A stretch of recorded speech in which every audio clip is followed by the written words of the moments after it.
Welcome to Marsha's Plate, a Black trans-inclusive feminist podcast. A place where we know that not everybody is invited to the cookout. And we also know that every single day is a brand new day, and we have the power to make a difference today. So let's do this. It's a new day, brand new day, make it better than yesterday. You can always find a way to turn it all around again. It's a new day, brand new day, make it better than yesterday. You can always find a way to start over again. When the sun rises, you can start over again. A new day, you can make it better than yesterday. It's a new day, it's a new day, new day. There's a way, you can turn it around. Trust me, there's a way out. There's more time, just don't give up. When the sun rises on a new day, you got another chance. Yeah, yeah, yeah, yeah. A new day, you got another chance. If you want to join the conversation, you can hashtag Marsha's Plate. You can follow us on most social media, Instagram, Twitter, Facebook, all of that. Just search for Marsha's Plate, MARSHASPLATE. Y'all ready? Let's get started.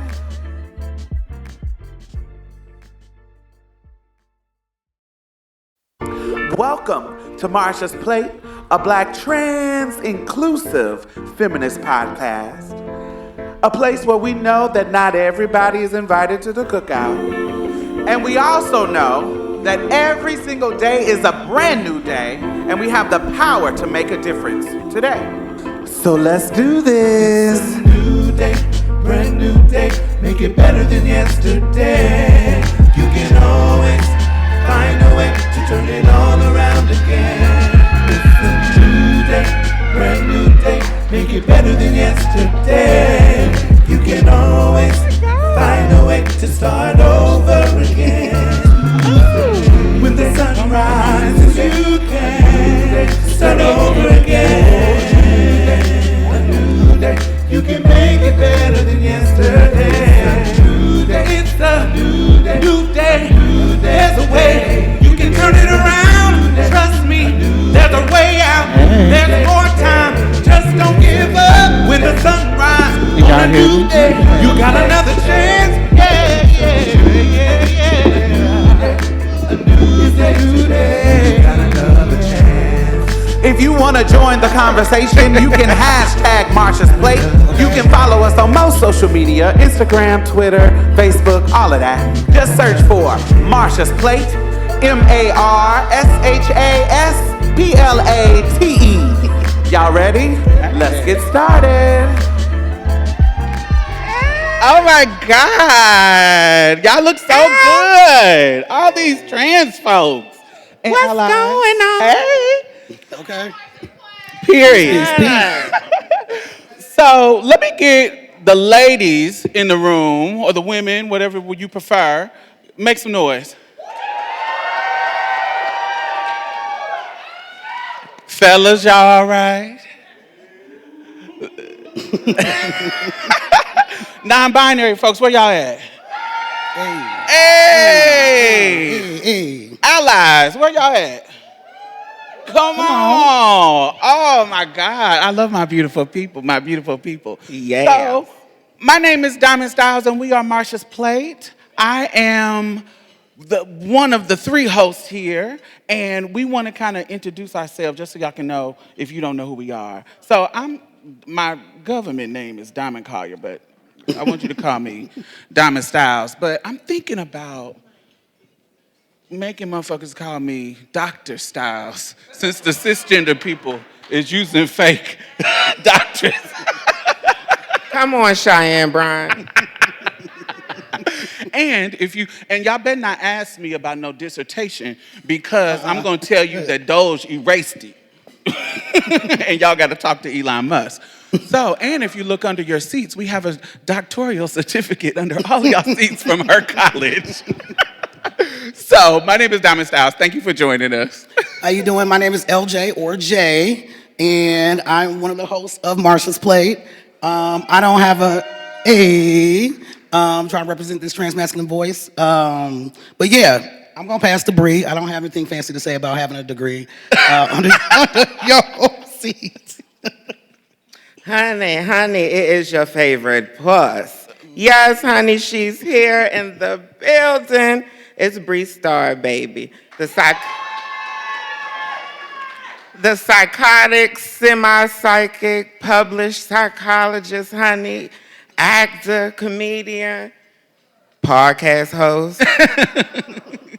We are Marsha's Plate, y'all, and we appreciate y'all being here with us tonight. So we want to give y'all the core tenets of our show, and just our history. So we started in 2017 because in the podcast space and in kind of how they were putting mics in people's face, we was like, these people are not kind of representing us.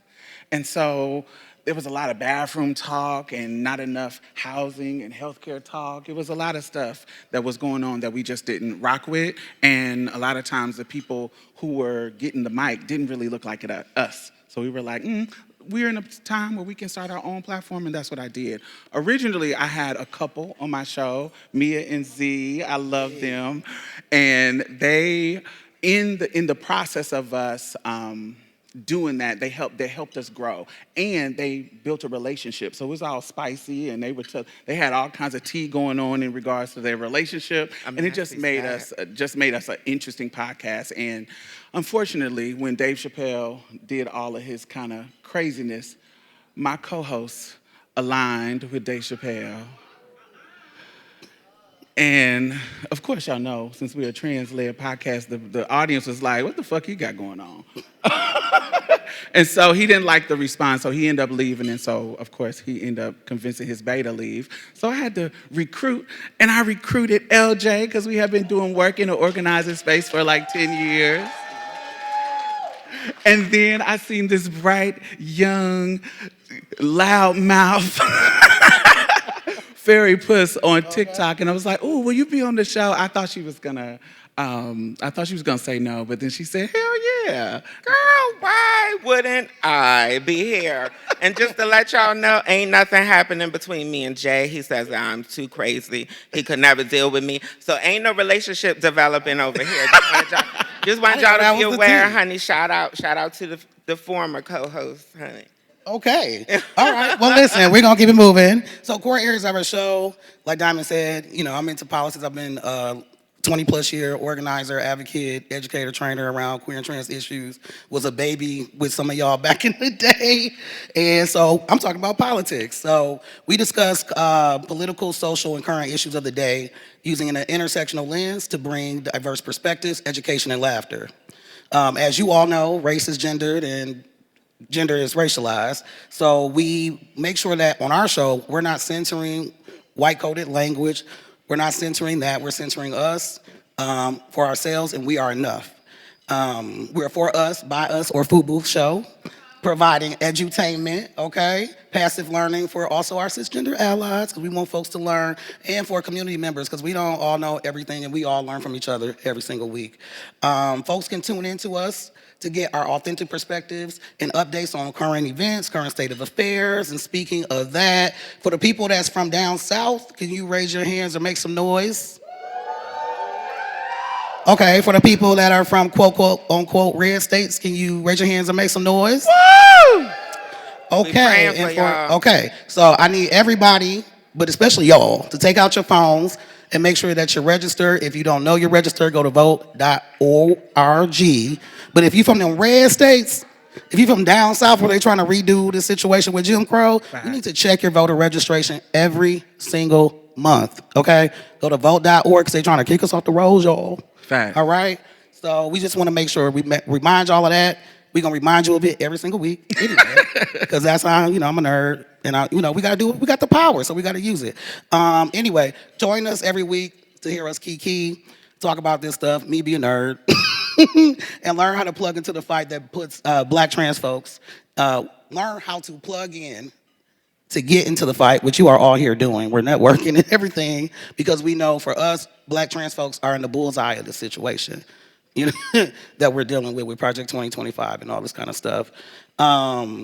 Anyway, we build community solidarity and capacity. Community solidarity and capacity building is a must, especially in this moment.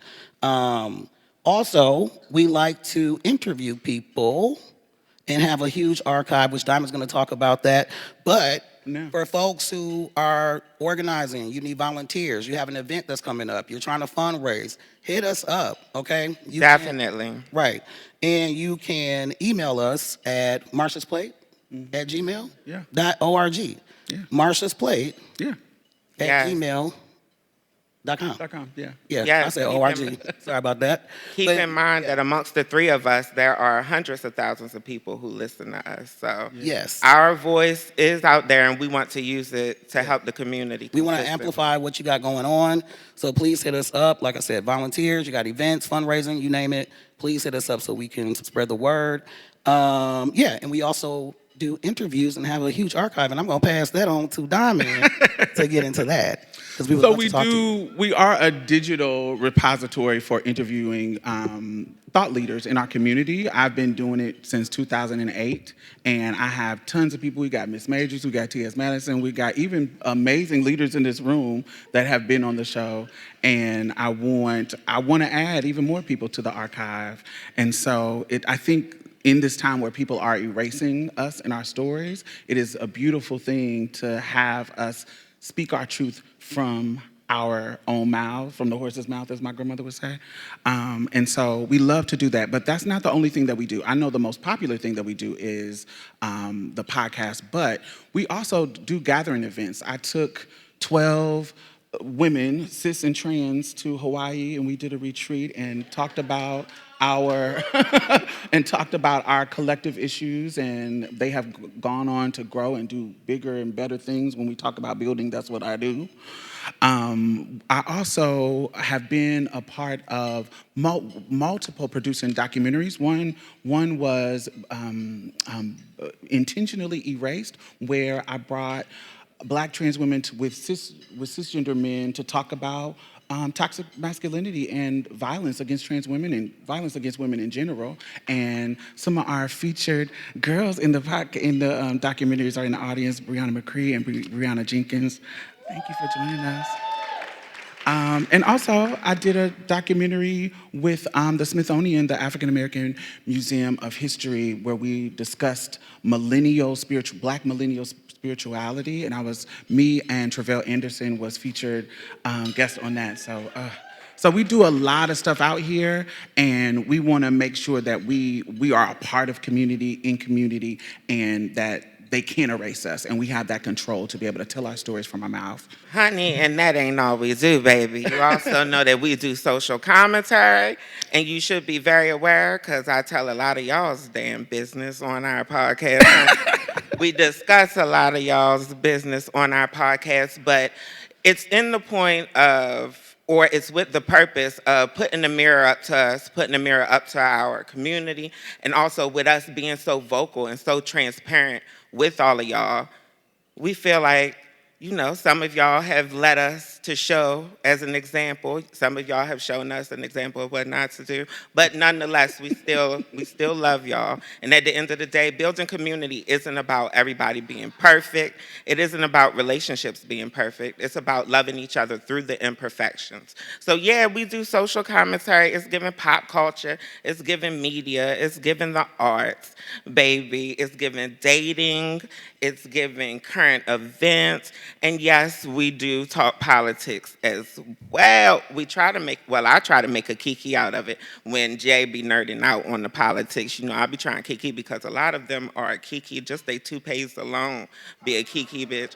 But realistically, the whole point in us discussing social commentary is not just to be messy, but it's to make our community aware of everything that is impacting us directly and indirectly.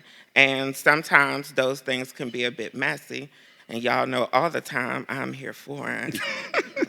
So we got a special treat for y'all. We want to bring out our special guest. And so, Jay, can you introduce our first guest? Yes, I can. Our first guest is Monroe Alise.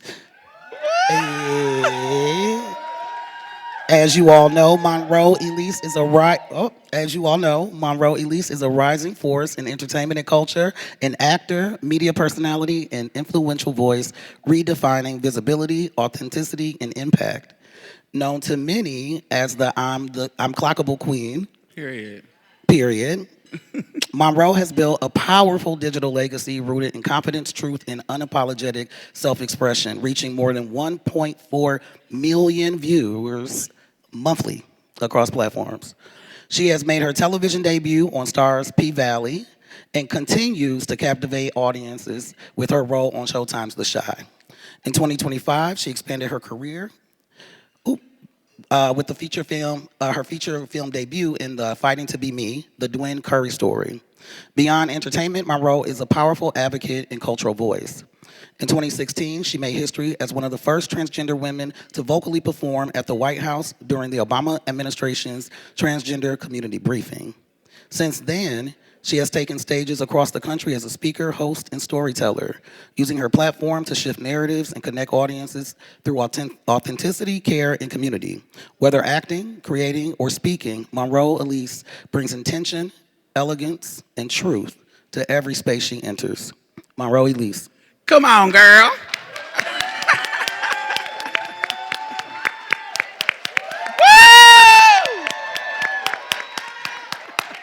Welcome, welcome. Welcome. Oh my! I ain't bothered to told you. My Atlanta, hold on, that was beautiful. Hi, everybody. Listen, oh, this is such an unclockable audience. Period. Okay. Oh, I'm the only clockable girl here. I said, my Atlanta. Baby, if you are clockable, I want to be that. Do you hear me? But I gotta introduce another special guest for y'all. We got another sister in the building. It's none other than the iconic $1 million femme queen face herself, honey. Woo! It is none other than Cotton from Lee Daniels' Stars, honey. It is none other than the iconic mother. You may have known her as an author, Memoirs of a Mermaid, honey, the 2018 GLAAD Rising Star. Baby, there's a lot you don't know about this woman, but I'm gonna get her to spill some of it for y'all tonight. Please welcome the incomparable, the stunningly beautiful, and the light, baby, Miss Amiyah Scott.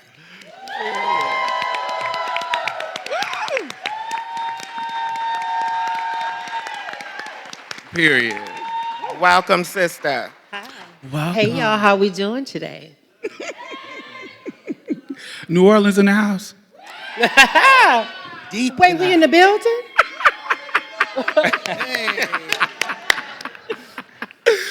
So to start off the conversation, so the structure of the show always and every week is each one of us bring a topic that the other two doesn't know about. And so it keeps it spontaneous. The one person bringing the topic is supposed to do the research on their own particular topic, and we just kind of ask a question. Now, of course, because we're doing this for the amazing TLC, I am on the board, and I'm just so excited to be a part of this because it's such an amazing program. Thank you, TLC. We had some more curated things that we had to talk about what we were going to talk about. And so we definitely are going to talk about building. And my particular topic, because I think it's quite important, is building your chosen family. Mm-hmm. Because I know in my own personal experience, in my younger years, I transitioned when I was like 13 in 94. Woo. And even to this day, I survive and I get through any of my hard times, whether they be financial, emotional, grieving, because of my friends and my family. Mm-hmm. And that's not necessarily blood. So that's my chosen family who has chose to love me, and I have chose to love them. Absolutely. And so I think this is important for all of us. And so I want to talk about building that. Okay? Mm-hmm. So the first question I want to ask y'all is, in what ways does creating a safe space around chosen family directly translate into building political power and social power in the trans community? I know both of you play amazing representation on two great shows, Star and The Chi. And it's kind of, in comparing the two characters, Cotton and Isis, I feel like Isis is like the matriarch of her family unit. She is like the one that you see that, she's gonna be the one that people may be sleeping on a couch, on a pallet in her house. She is like that strong mother figure that we have seen many times over in our community. And then Cotton, I feel like because of her relationship with her mother, the kind of toxicity of it, kind of leads her into having kind of toxic relationships with some of the people outside of her, outside of that core little family. And so it kind of gives those kind of contrasts. In your personal life, Monroe, how have you built your chosen family? And same thing for you, Amiyah. For me, early in my transition, I didn't see any trans visibility at all. And so when I transitioned, it was like the hunt for Red October, trying to find... Yeah, I mean, listen, is this a safe spot? Let me talk about it, right? Like, the girls in D.C. were, like, so passable, in a sense, or I wasn't entrenched in community in that way where trans people or trans women were in the circles that I was in. And so I was hunting and longing for that sisterhood and like that wisdom that had all the things that I needed. And so for me, it's crucial based off of character and integrity. It's crucial based off of impact and heart. What people will see this season is everything that you're referring to in reference to Isis. There's a maternal instinct that exists in her that I wished I had when I was, early in my transition. And so for me, chosen family is something that is not only important, but it is integral in the transition phase throughout its entire journey, especially for me. For sure. So my chosen family saved my life, to be honest. Hurricane Katrina, I'm from New Orleans, and Hurricane Katrina hit when I was 17 years old. So though it was such a tragedy, I think that it placed me in a place, because New Orleans is a great city and we have families there as well.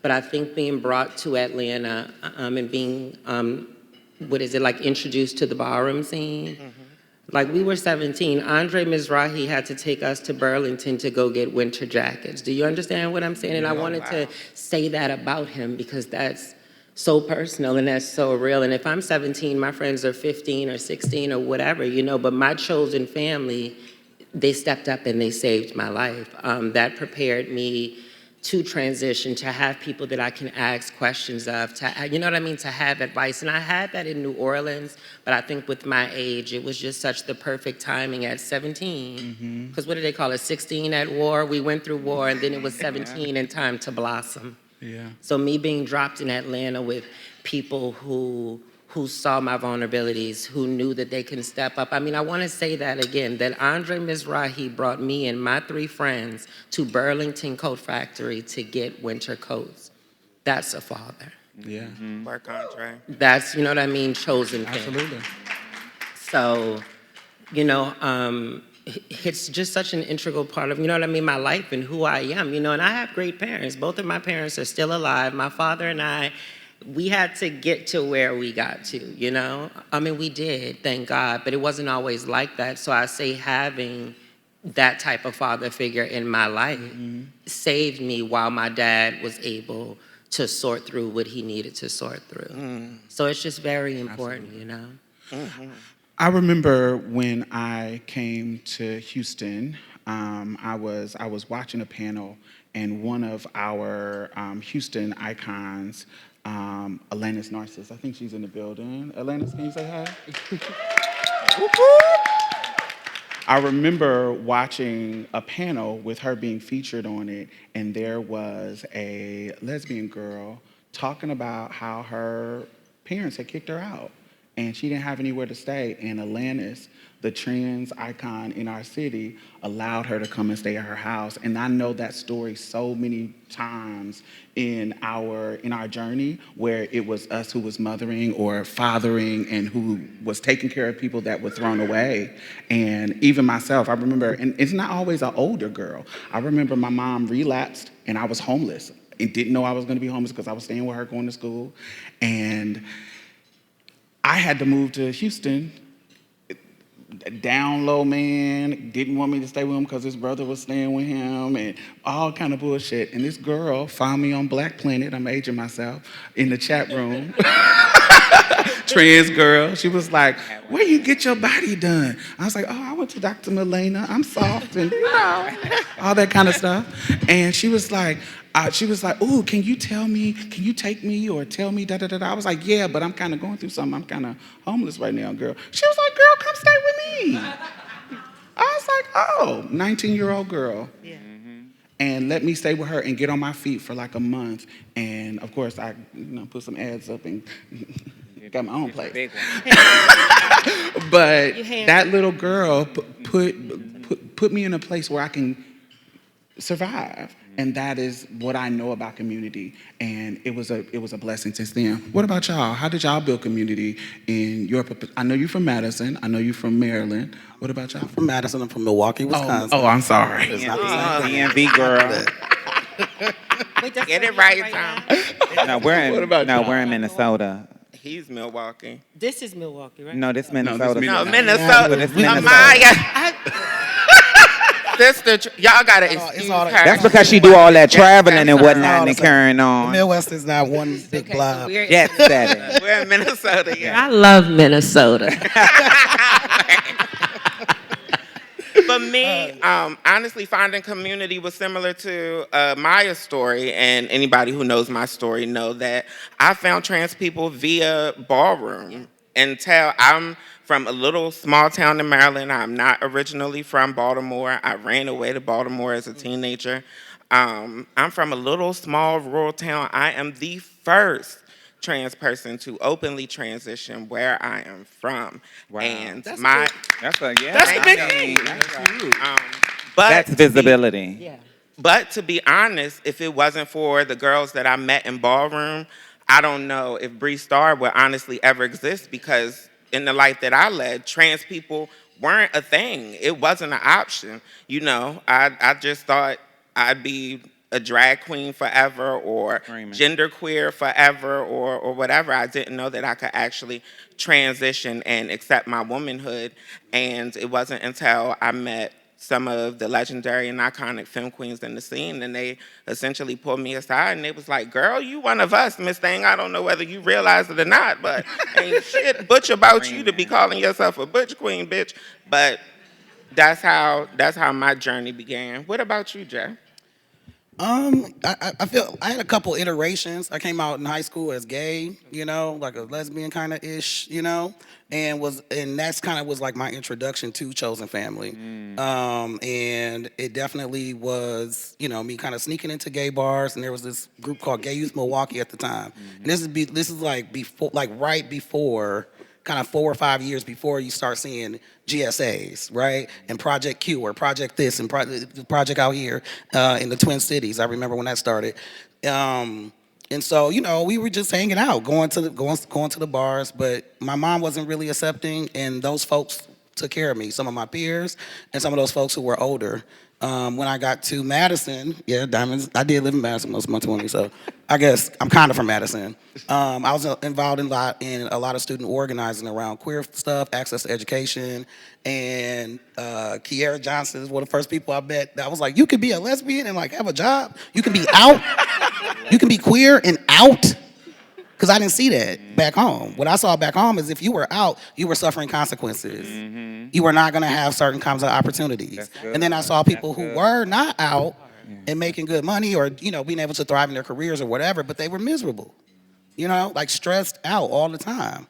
And so I'm like, wait, this is a possibility model of I got options in that.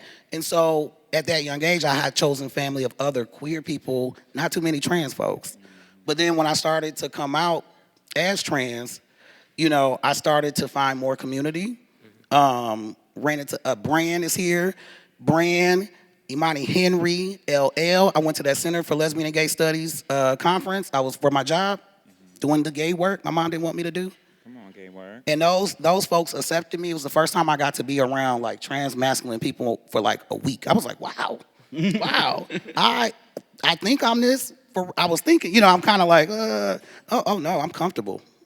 It was so affirming, and folks with radical politics too. You know what I mean? And I know that's not chosen immediate family. For me, I look at that as village. Yeah. That's black as fuck. You know what I mean? Yeah. And then through, just stuff at home, watching folks do stuff at home, going to BTAC, Black Trans Advocacy Conference, that opened up that chosen family. It just knocked it wide open. Because a lot of it was here and there.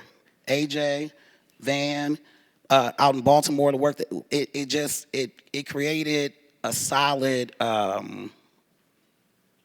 chosen family. It really changed the game. I had chosen family in Madison too, but just to be able to have more people to check in with who are checking in on you, the little things, happy birthday, how you doing?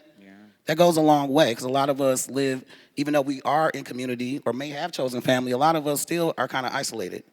I'm way more isolated in a way that I wasn't as a lesbian, just point blank period. It's just a very different situation as trans people. And I think sometimes for cis people, queer people, it's hard to understand, like, how you go from like being more social and to being more close. You know what I mean? Because it's a lot. But that chosen family has saved my life, through the conference and the folks I met over the years.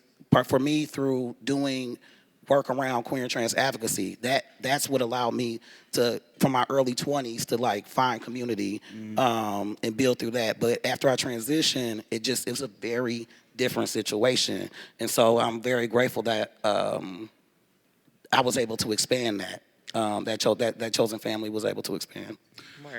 I want to ask y'all some questions about conflict because, listen, there's a lot of conflict in community. You're not going to like everybody. Everybody's not going to like you. And so I want to hear some examples of how you have navigated some of these kind of conflict, but because we all know that we need each other.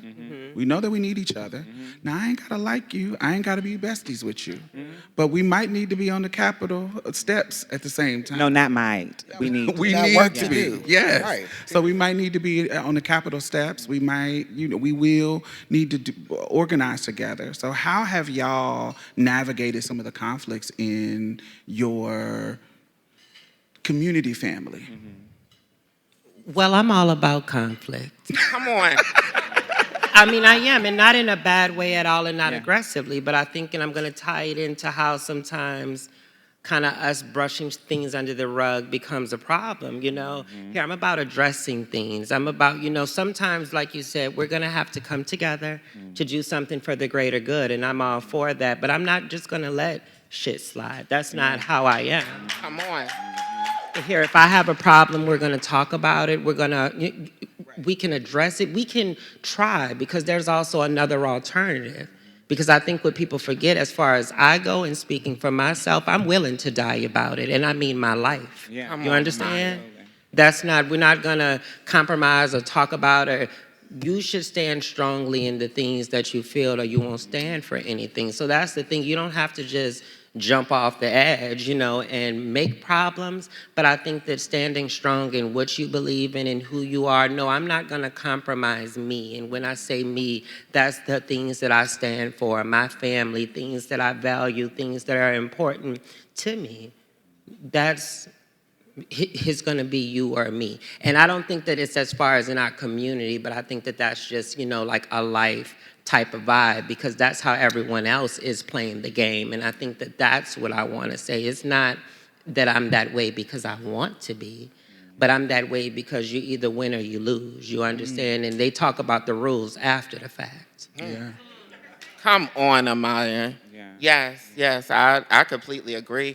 Y'all, if you know my platform, honey, if you know this voice, confrontation ain't something I run from.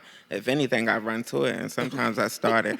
But anyway, dead ass, I've been having conversations with people since we've been here, because there have been people who didn't like things that I've said about them online, and I've had to remind them that if I didn't give a fuck, I wouldn't say anything. If you didn't matter, I wouldn't know you. Your voice wouldn't matter.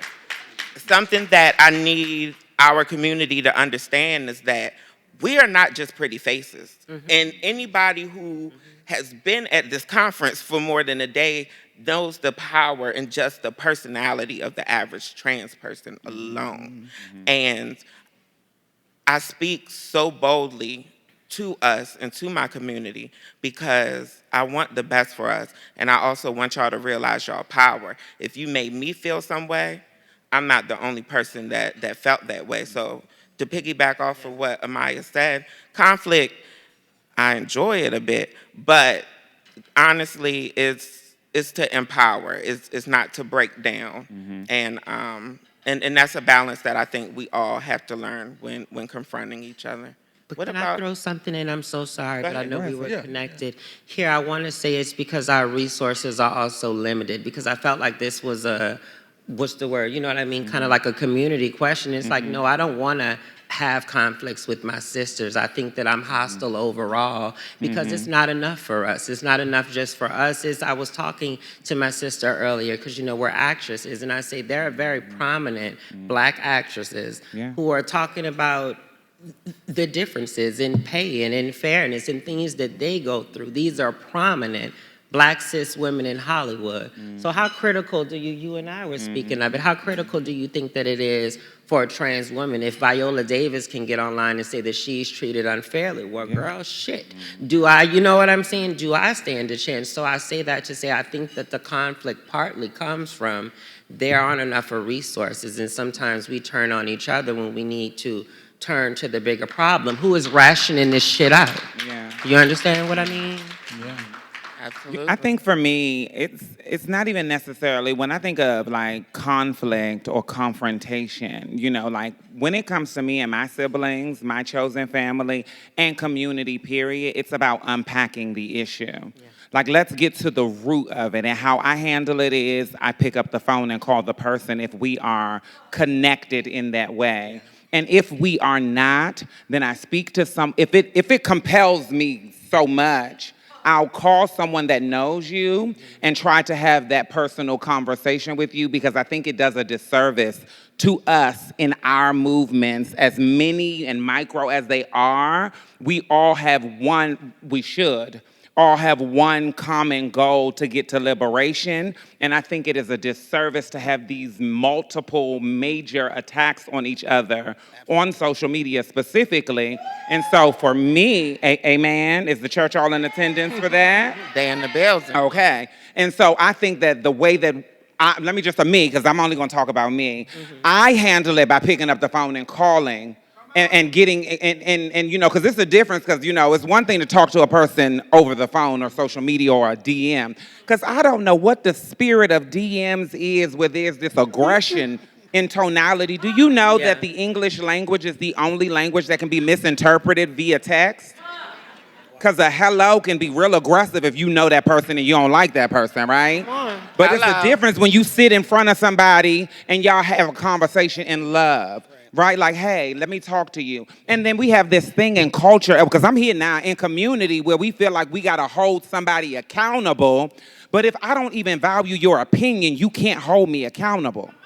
So we have to be very mindful of the conversations that we try to have when it comes to confrontation or when it comes to confronting or conflict. But it's a difference to unpack something where we say, hey, this hurt my feeling. Okay. There's a vulnerability, there's an honesty, there's a humanity in coming to a sister or a sibling and saying, what you said hurt me. I didn't like it because it hurt me. That's how we unpack, that's how we continue to keep moving towards liberation, by unpacking. But if we keep stuffing the suitcase with other things, conflict, those trigger words, insecurity, jealousy, those things, if we keep stuffing the suitcase with conflict and confrontation, we'll never get to what we really want. Or what I really want is liberation. I love that. Yes. I love that. I'm going. No, I love that for sure, but I do think that some bitches' bags do need to get packed up sometimes, and that's just facts. Yeah, I'm of that ilk. I'm somebody who feels like you ain't gotta like everybody, and some bitches I just Absolutely. And I don't care enough about a bitch to make it work. But I'm also not gonna stop you from getting your bag. Absolutely. Because I want you to survive. I want you to have a place to stay. I want you to eat. So I don't want you to not get a bag.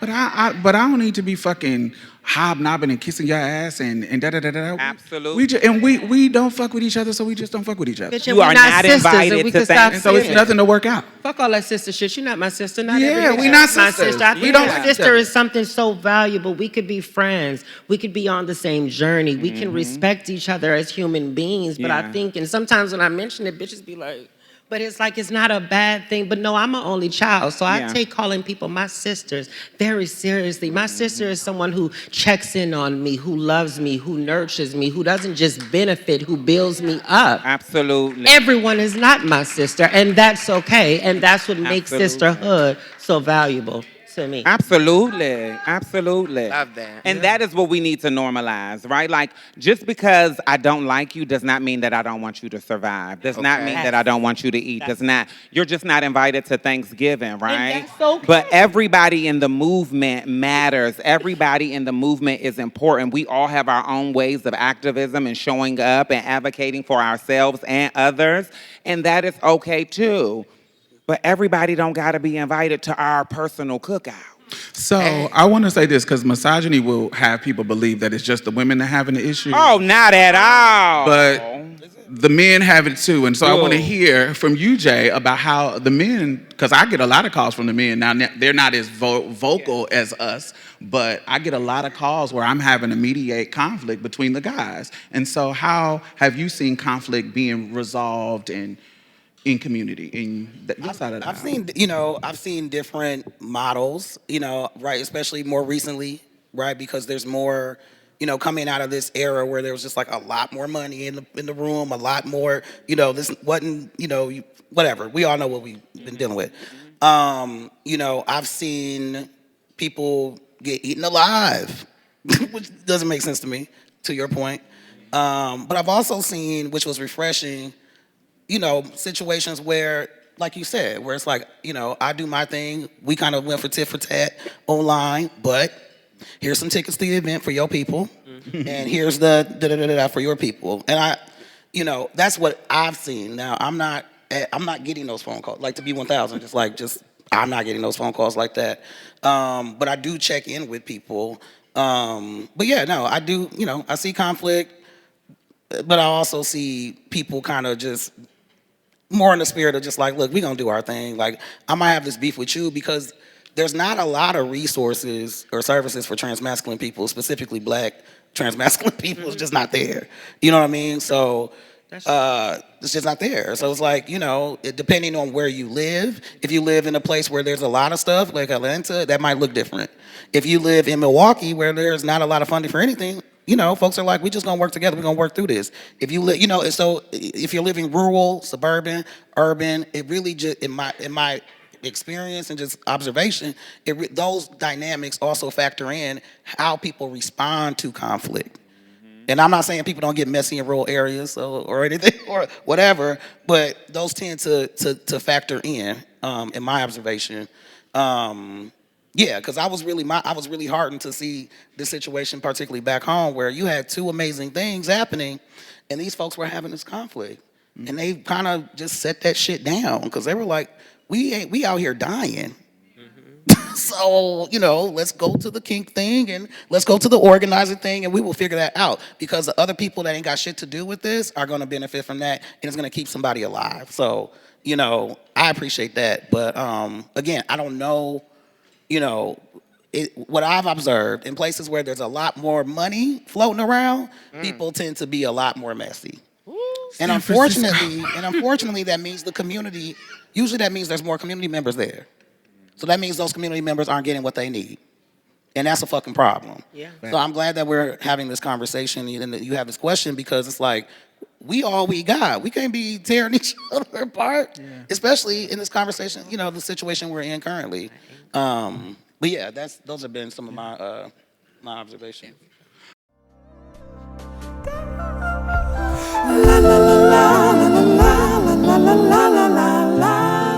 Oh my God, I want to thank all of our new patrons this week. Thank you, thank you, thank you. Yay, yay, yay, yay, yay. So not only are you helping to sustain this particular podcast, I I also donate to other podcasts. I donate to other organizations. I have my finger on the pulse of the community, and I know a lot of grassroots organizations that are doing great work out here. So you're not only helping to sustain us, you're helping to sustain other people in a community, because I put my money where my mouth is. You know, that's just the kind of bitch I am. Community as fuck. So thank you. I really, really appreciate you. And if you have not become a patron, why have you not? You can donate as low as $1 a month. It doesn't matter. Anything helps. Please. Do I have to play Sarah McLachlan and show you puppies? Like, what do I have to do? Do I have to resort to what the white people do to get you to give them money? Anyway, the link is in the bottom. Back to the show. Y'all know I love love, baby. If you don't know, I love love, right? And my sister Kikian over here, I think we know her to love as well. Oh. I actually want to thank you for allowing the public to see you, a Black, beautiful trans woman, navigating romantic relationships. And you've given us peaks. You know, because you, I ain't gonna lie, you a little more audacious than me, honey. The children still ain't seen my man, honey. But that's because he white. You have.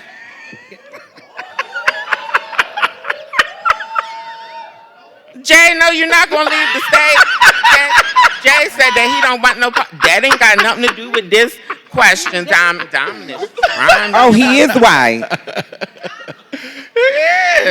White passing. Oh, okay. White passing. That's all right. That's all right. Your man? That's what she said. I guess that's what she said. Yeah. Is he Caucasian? Is he white? Passing. Oh. Passing. Okay.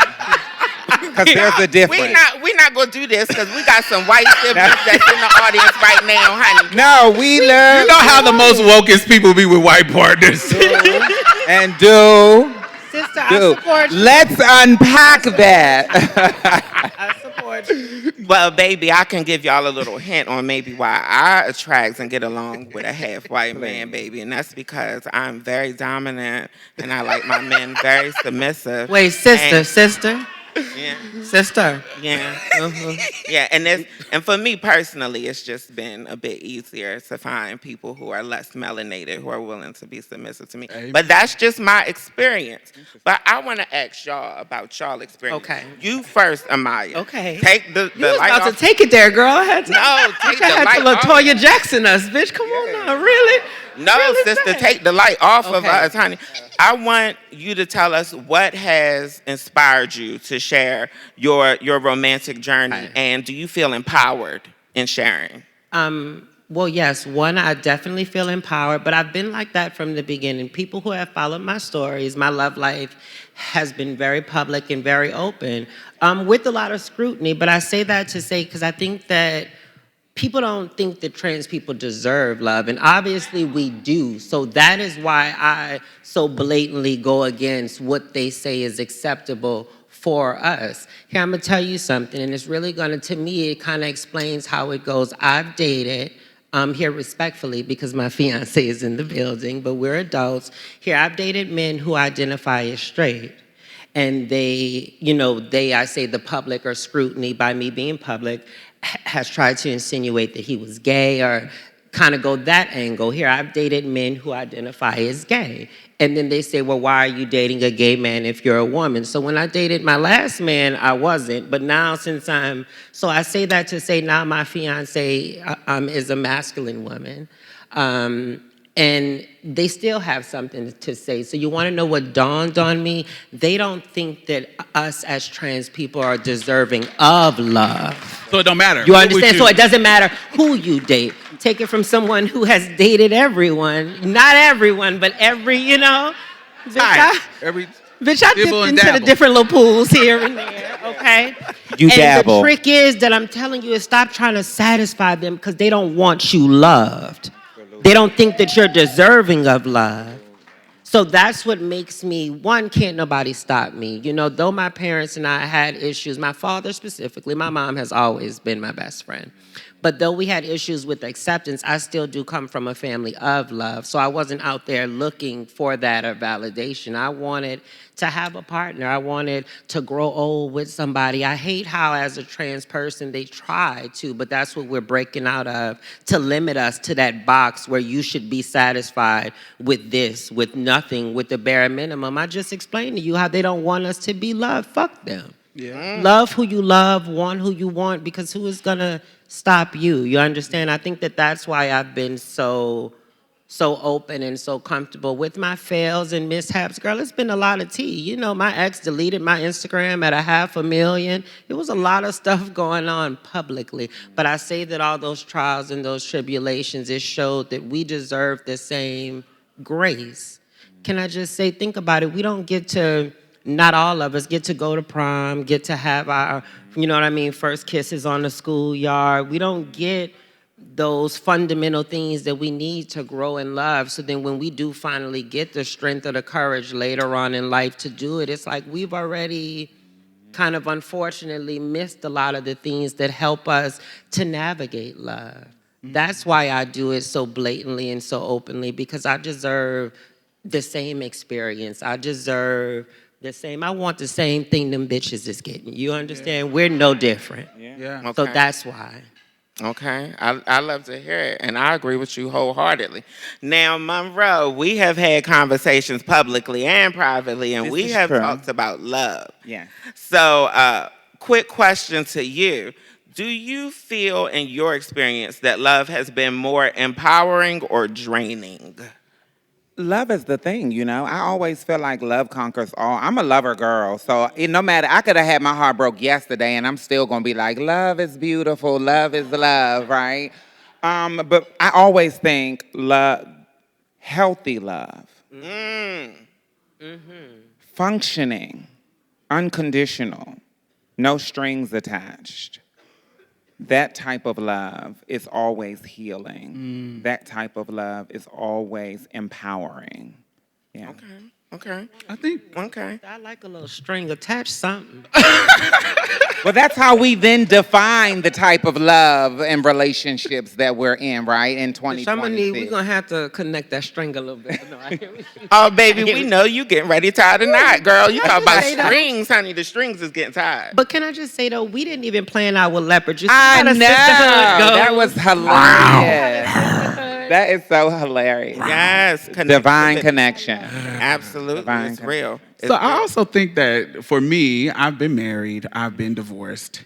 And I think because of what I thought growing up, when I grew up, I grew up in church, I had these ideas of what, you know, marriage was, what love was, and I had all these rules that were rooted in cisgendered heteronormativity. Yeah. And I felt like, even when I was younger, I was like, a man choosing me to be his wife was like, that's the ultimate validation. And so when as I got older, and I know even when you're transitioning, you kind of like, when I grew up, it was about immediately knowing your flaws, when you're gonna get FFS, when you're gonna get breasts, when you're gonna seeing everything about yourself that you need to change to be more feminine, and then somebody will love you if you get more feminine, and once you get this stuff and blah blah blah, and then you find a person that likes you, and he's gonna have his own issues, and you have your own issues, and it started to be where I had to realize that once I got to the point where I loved me regardless of where it was,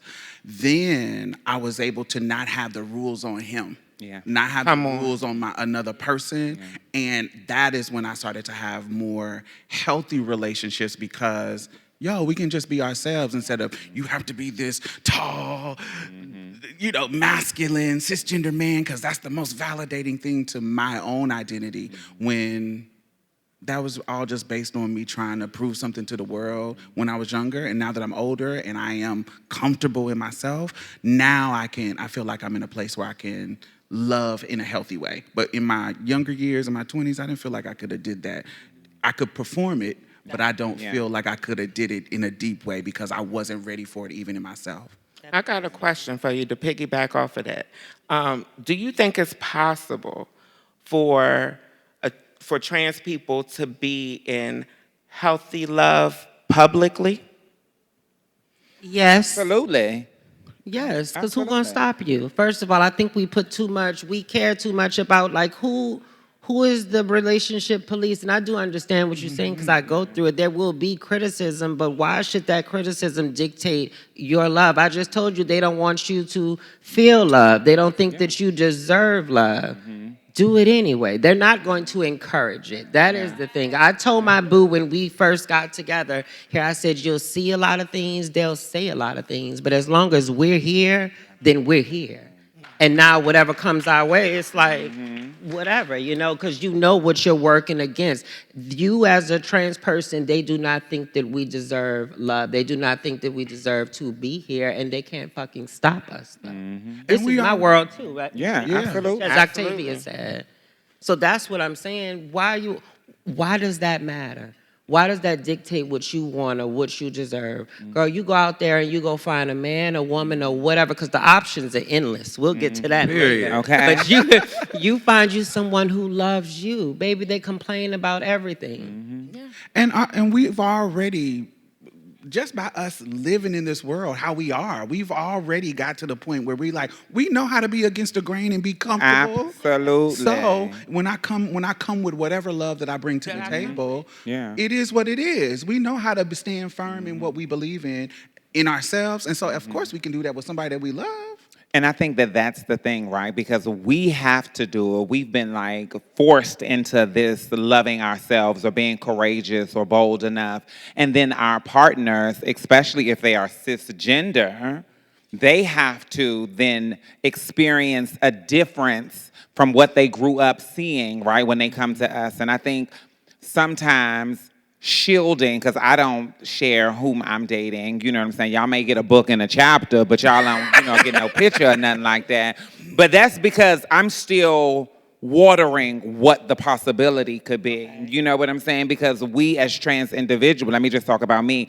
We, as a trans woman, I don't feel like, especially in the entertainment industry, I don't feel like I could date publicly and not be called something that it's not, especially if there are multiple different people that I'm dating, because some of us are still holding on to some of those cishet norms where it's like, you see her with more than one person, it's like, damn, she a hoe, damn, she this, or she doing this, that, and the third. And so if I'm still watering this thing with this person, then that is why there is some level of discretion. But if me and my other person are locked in and we are both healthy and functioning, then there is nothing that should be able to deter that, whether it's publicly, privately. It is us. We're locked in. There is something that we need to unpack if there's some level of fear of like sharing that love with the world. No, I feel you, but can I also say too, we take a lot of criticism from people with no credentials, and I want us to realize that as well. Not everyone who has a comment, and it's not going against what you're saying, but I think just tying into, because we're vulnerable. Yeah. We've been chastised, we've been beaten down since the very beginning, so now it's like when we find our love, we want to cherish that and protect that, but it's like, hold on. Who are we making us feel uncomfortable? Someone who is not as in tune with themselves? Someone who has not, cannot, and may not ever experience loves themselves. I think we need to see that it's almost kind of like a psychological thing, like they trying to psych you out from being yourself and from loving who you want because they can't fucking achieve it. Absolutely. What about you, Jay? We haven't. Can I say that? This is for adults? Yeah. Oh, okay. Right. Too late, sister. Too Fuck late. 'em. It's already. Okay. Fuck them. What about you, Jay? I have a specific question that I want to ask a transgender man. Sure. Because from what I see, a lot of my brothers tend to, well, in my experience, my brothers have been more commonly in relationship while transitioning, while actually going through transition. So my question for you is, do you think that it is realistic to maintain romantic love while transitioning? Yeah. I think it's done. I've seen it done. It does happen. I think it happens. Like, people do that. Also, I am also genderqueer. We're not gonna fuck up my whole on the stage. That's crazy. I didn't mean to minimize your identity. We got time for that. I'm just playing with you. But yeah, no, I've seen. No, I know people. I think there's couples that make it, and there's couples that don't. You know, Yeah, I think there's folks that, I don't know, because the audience, people are like, yeah. Anybody in the audience, like, nah. No. Okay, yeah, okay. A couple people, right. So I definitely do know folks who've been in relationships, during their transition, and maybe, their partner's like, and like they try to hold on, and then come like, I've seen scenarios, people are like, I'm about to have top surgery, and their partner's like, all right, I'm done with you. Just like, you know what I mean? Or, just big things because they really hadn't had the chance to really talk through the situation, or maybe go to their couples therapy or what have you, especially in situations where maybe the folks enter that situation as lesbians or being perceived as such, because you have to think about community loss potentially and all these other factors that come into play, your personal identity and all of that. But I've definitely seen scenarios where people have made it and they've made it work and they've gotten married or whatever and lived their lives. But I've also seen scenarios where just people have been left hanging, like in fucked up situations, versus just like ending that shit early. But also, like, for us as trans people, it's like, in transmasculine people, it's like us being able to be like, I am not being treated well and I don't deserve this bullshit. But that's where that chosen family comes in, right? To be like, hey, yo, like, this don't look right or this don't sound right. I'm concerned about you. How can we help to remove you from this situation? Because a lot of times, it's stuff that's kind of built up over time before that relationship kind of breaks down. And I've seen it particularly for folks who, like, after they started hormones or close to surgery situations. But I think that's a communication thing, and also for us as trans people, a self-respect thing and how we value ourselves and being able to empower ourselves and be like, listen, if you don't want to be with me, then let's just not be together. Right. And that's scary because, like, you might be living together, you got to think about your economics and stability. I've definitely been in a situation where it was very mutual and I was left with the rent. It was fucked up, but like, it didn't work, right? And like, out of respect for each other, we ended the situation, But yeah, those are some of my thoughts on that. I don't know if I'm answering your question specifically, Brie. Am I answering your question? I think you're definitely asking the question and you being diplomatic per usual. I'm a Libra. I'm a Libra, and I know everybody is different. You know what I mean? We were talking about the whole community, right? Everybody's different. My point of entry into this work was some statewide shit. I had to go to rural, suburban, these little towns, and it was like, oh, gay people live very differently, where you're at. The circumstances, dynamics are very different depending on where you're at. So, I just try to respect the diversity within the community. Yeah, I mean, I just want to throw out there to play devil's advocate. I think a lot of people, for basic superficial reasons, if my partner makes a drastic change physically, I might not be attracted to them after that drastic change. So I could get it either way. I understand how it could go either way. Do y'all have any final thoughts on empowering via romantic love? No. Explore. Yeah. Unlearn. My I think first that's the therapist was season like, oh, that you're I'm trans in. now. It's unlearn, right? Like, sexual liberation is a real thing, and not just like not just in necessarily the acts of sex, right? But like who you are attracted to, right? And being open and unlearning to for me, let me just talk about me, like what I grew up knowing, like, and what I was told I should do or shouldn't do, and who I should date and who I shouldn't date. And then it's like, yeah, but I'm also attracted to masculinity too. And so it's like, wherever that masculinity exists, it's different, but it doesn't always have to be in a cisgender man. And so it's like, well, I had to unlearn some things, right? And truly go on the inside and figure out, to your point, am I just doing this because this is what I saw or this is who I was told I should date out there? And so I'm just saying, like, unlearn the things and then learn what you actually enjoy. Because you'll be surprised. Yeah. I like to say disrupt the auto. I have to sometimes disrupt the autopilot. Yeah. Because there's an autopilot that just kind of goes where it's like, oh, yeah, and then just kind of have to walk that back because, yeah. I think y'all want to go into euphoria? Sure. Yeah. Let's go into Euphoria. What's that? What's that? I know. I'm like, what's that? Give me euphoria. We got y'all, honey. It's the choice aids to change the Everybody's okay. We're gonna celebrate. Euphoria. It's a good thing. It's not a bad My thing. hair first. What is that? I'm gonna explain it. I like the song. Thank you. I wrote it. Here, you said you're a Libra. What's everybody's signs? Virgo. Cancer. Virgo. Okay. Libra. Pisces. Okay. Elsa just Cancer. Okay. Yes, and I'm a Capricorn. Period. I love that. I love astrology and stuff. So what Euphoria is, because we talk, there was a time when, like in 2022, 23, somewhere around there, where there was a lot of, like it felt like every week we were announcing a Black trans woman's death or a Black trans man's death. It just was like happening like almost every other day. And we were talking about it, and my co-hosts were like, yo, this week has been heavy.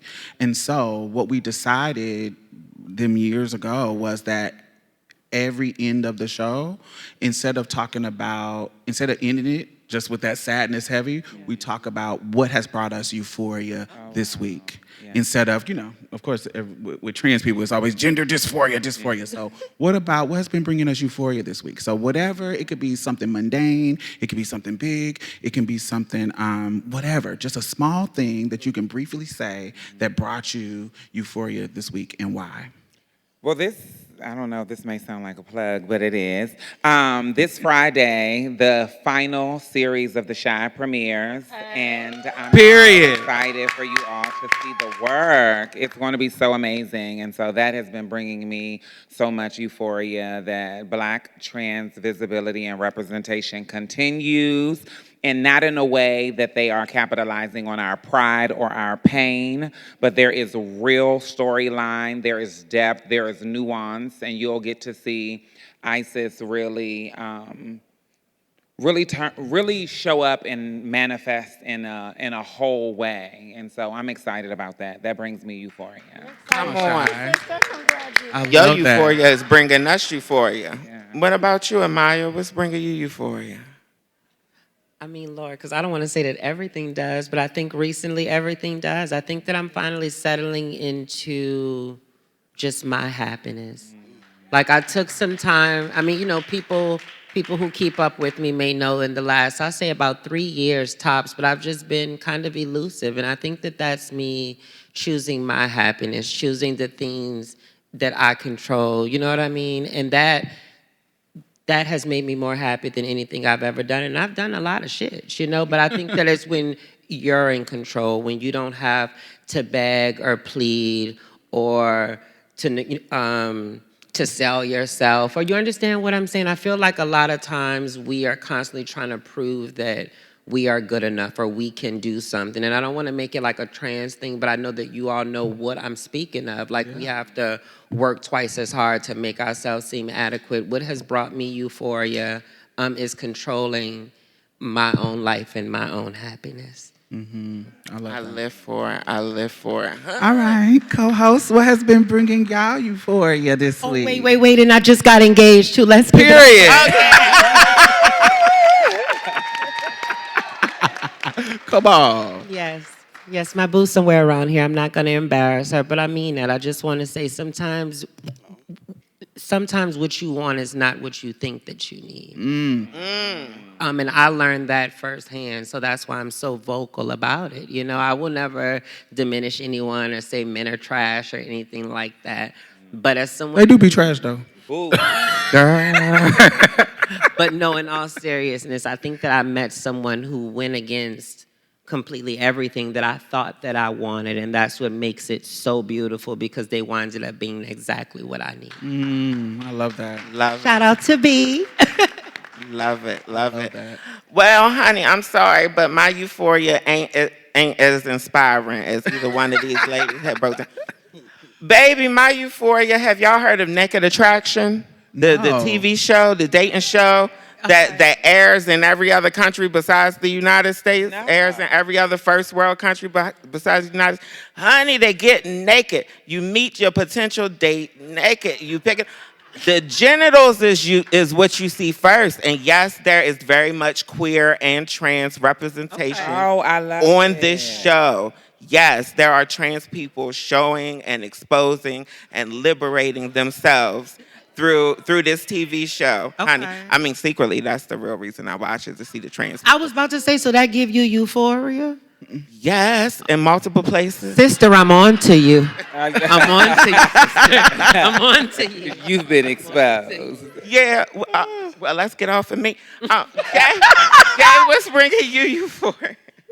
So Goofy, what's bringing me euphoria is being here with all of you and running into familiar faces, meeting new people, being able to be in community with so many Black trans masculine folks. That's bringing me a lot of euphoria, and I'm excited about being able to stay connected.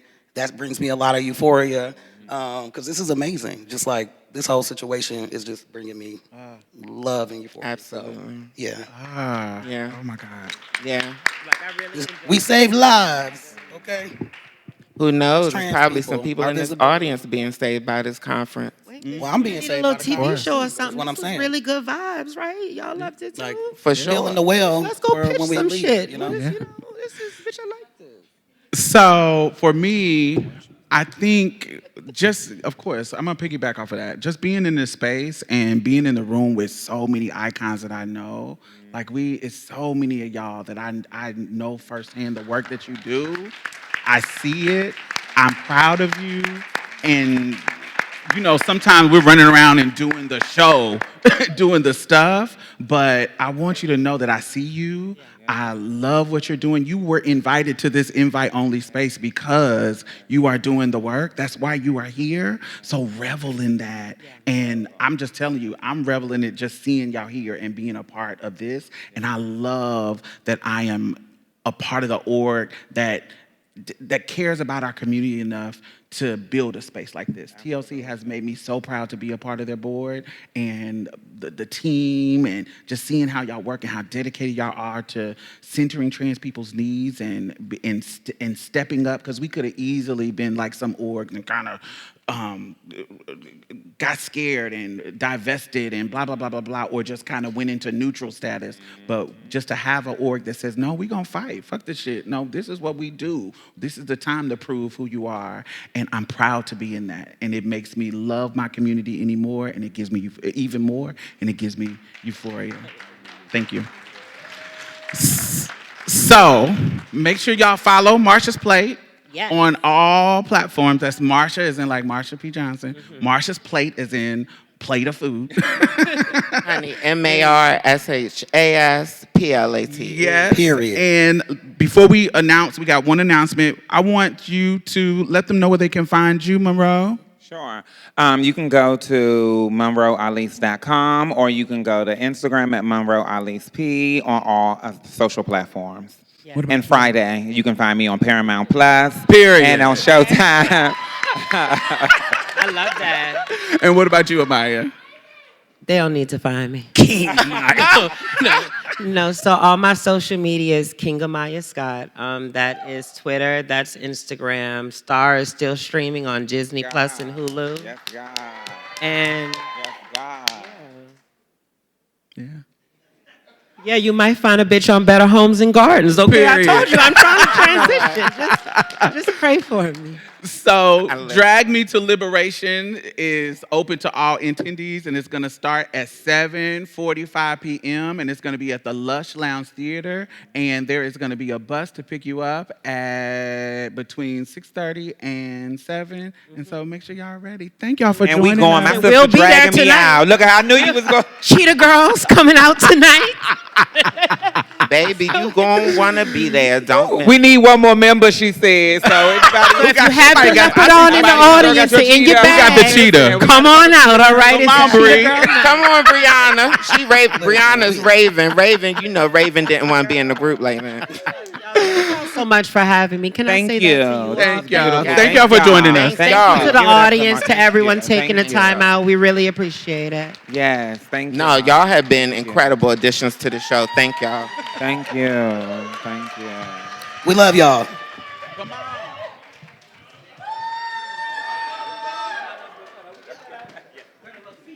Well, that's it. Thank you for coming and getting a taste of Marsha's plate. You can listen to us on iTunes and SoundCloud. Make sure you leave a review because we really need those 5 stars, y'all. And go like our Facebook page and leave some comments. We will be posting exclusive content every Thursday, so you definitely don't want to miss out. You can also follow us on Twitter and any other social media site at Marsha's Plate. If you'd like to donate or advertise with us, hit us up at diamondstylz@gmail.com. That's diamondstylz@gmail.com. And that's it for us, y'all. Bye. Bye-bye. You gonna say bye, Mia? Oh, bye, y'all. Every little thing's gonna be alright. Don't you worry about a thing. Baby, it's gonna be alright.